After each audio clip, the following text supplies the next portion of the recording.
Real stories. Extreme survival. No fiction. Welcome to Stories by Candlelight. The ice did not arrive all at once. It crept in slowly, silently, like something alive. In the summer of 1845, two proud ships sailed north into the Arctic, carrying 129 men who believed they were stepping into history. The expedition was led by Sir John Franklin. They were confident, prepared, and certain they would return as heroes.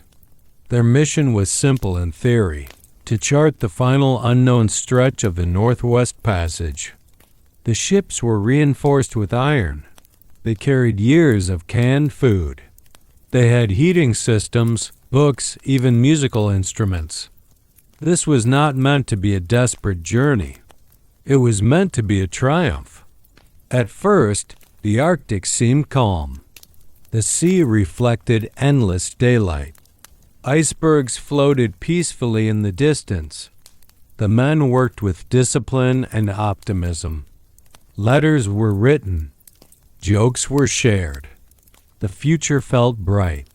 But the Arctic does not reveal its intentions quickly. By early autumn, thin sheets of ice began forming around the ships. The crew watched carefully. Ice was expected. Ice was normal. What they did not expect was for it to stay. The sea tightened its grip. The ship slowed. Then they stopped completely, trapped in frozen water near King William Island. Officers reassured the men. They had supplies. They had shelter. They would wait for summer. Winter arrived, and with it came darkness. The sun vanished below the horizon for months. Temperatures plunged so low that exposed skin froze in seconds. The wind howled across the frozen sea, shaking the ships with deep cracking sounds as ice pressed against the hulls. Inside, life became routine but fragile. Rations were measured. Lamps burned carefully. The men tried to keep their spirits up, but the cold was relentless. When summer finally came, they waited for the ice to break apart. It did not. The ships remained locked in place. Another winter followed. Hope began to thin. Scurvy spread quietly among the crew. Gums bled. Teeth loosened. Muscles weakened. Bodies that once felt strong began to fail. Their commander died during this frozen imprisonment. Leadership shifted, but confidence never returned. After nearly 2 years trapped in the ice, the remaining men faced a decision that would change everything. They would abandon the ships. They would walk south across the frozen wilderness. Leaving the ships behind meant leaving safety behind, but staying meant certain death. So they stepped onto the ice and began dragging what remained of their hope across the frozen silence. Dragging a lifeboat across frozen sea ice is something no human body is meant to endure. Yet that is exactly what they attempted. They loaded heavy sledges with supplies, canned food, blankets, weapons, and small personal items that reminded them of home. Some still carried silverware, fragile tokens of civilization in a land that offered none. The sledges were fitted with boats on top, prepared for the possibility of open water ahead. Each man leaned forward into thick ropes, boots digging into snow, muscles straining against the cold. They moved slowly, sometimes only a few miles in an entire day. The wind sliced through layers of clothing. Faces split from frostbite. Eyes burned under the endless white glare. Hunger sharpened with every step. Unknown to them, the canned food they relied on contained dangerously high levels of lead. Slowly, silently, it poisoned their bodies and clouded their judgment. Men who had once navigated oceans began stumbling in confusion. Some stopped speaking. Some stared into nothing. The Arctic stretched endlessly around them. No trees, no shelter, only snow and wind. As days passed, strength drained away. One man collapsed and never rose again. Another wandered from camp in a dazed state and disappeared into the white horizon. They buried who they could. Sometimes they did not have the strength. The group grew smaller. The silence grew heavier. Desperation began to reshape them. Evidence discovered years later would reveal that in their final stages, some turned to cannibalism, not out of cruelty, but because survival, when stripped to its core, becomes instinct. Each day became a battle between dignity and life. The boat they dragged for miles was eventually found years later, still resting on its sled. Inside were 2 skeletons, guns loaded, supplies untouched. They had simply stopped. Whether from exhaustion, hopelessness, or quiet acceptance, no one knows. But the Arctic does. Back in England, years passed with no word. Families waited by windows for ships that never returned. Hope slowly turned into fear. Search expeditions were sent north. One after another, ships combed the Arctic waters looking for answers. What they found were fragments. A written note, placed carefully inside a stone cairn, confirmed that the ships had been abandoned and that the survivors were heading south. It was the last official message. Later search parties discovered scattered bones across the frozen land. Some skeletons lay face down as if they had fallen while walking. Others were found near makeshift camps. Buttons from uniforms, utensils engraved with initials, small pieces of a once proud expedition reduced to silent artifacts. Inuit hunters spoke of seeing starving white men years earlier, dragging boats across the ice, hollow-eyed, moving slowly. And then, nothing. The ships themselves remained missing for more than a century. The world moved forward.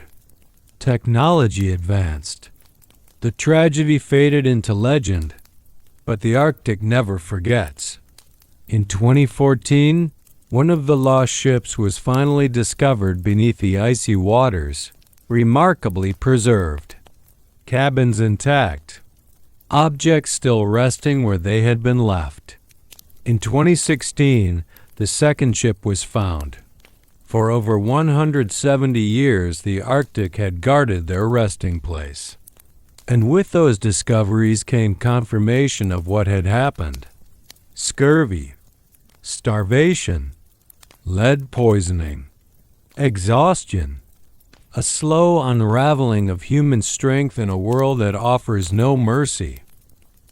129 men entered the Arctic believing they would reshape history.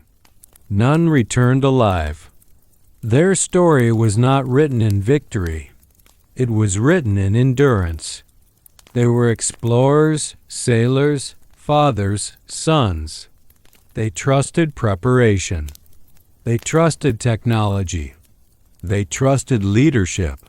But nature does not negotiate. In their final days, walking across endless white silence, they must have understood something profound. That survival is not guaranteed. That pride can freeze just as quickly as flesh. That courage alone cannot melt ice. Some may have thought of home, of warm kitchens, of laughter they would never hear again. Perhaps in their final breaths, they found peace in knowing they had tried. Today, their ships rest quietly beneath Arctic waters, preserved by the cold that once destroyed them. They are not monuments to failure. They are reminders. Reminders that ambition must respect the world it challenges. That preparation does not equal control. that human endurance is powerful but fragile. And somewhere in the endless Arctic wind, their story still lingers, not only as tragedy, but as testimony, a testimony to the heartbreaking, stubborn will to survive, even when survival is slipping away. Because in the end, the Arctic did not conquer them. It simply outlasted them.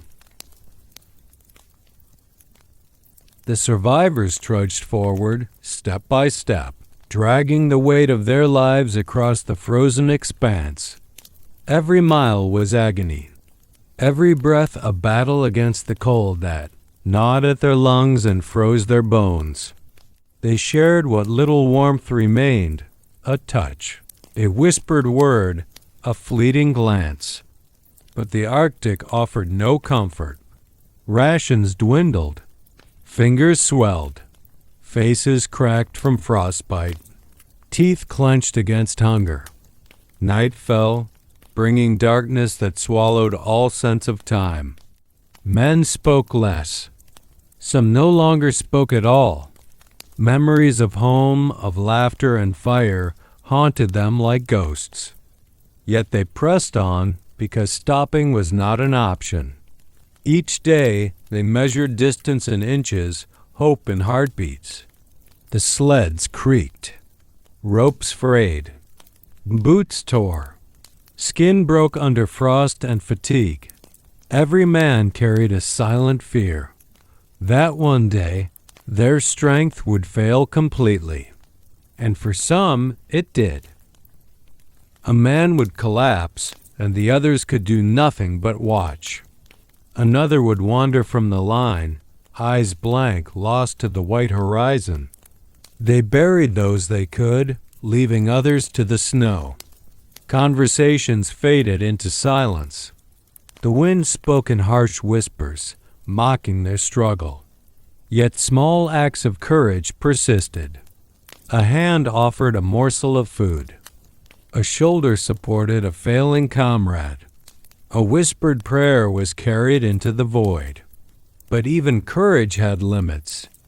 Lead poisoning, scurvy, exhaustion, all worked in quiet tandem to weaken bodies and cloud minds.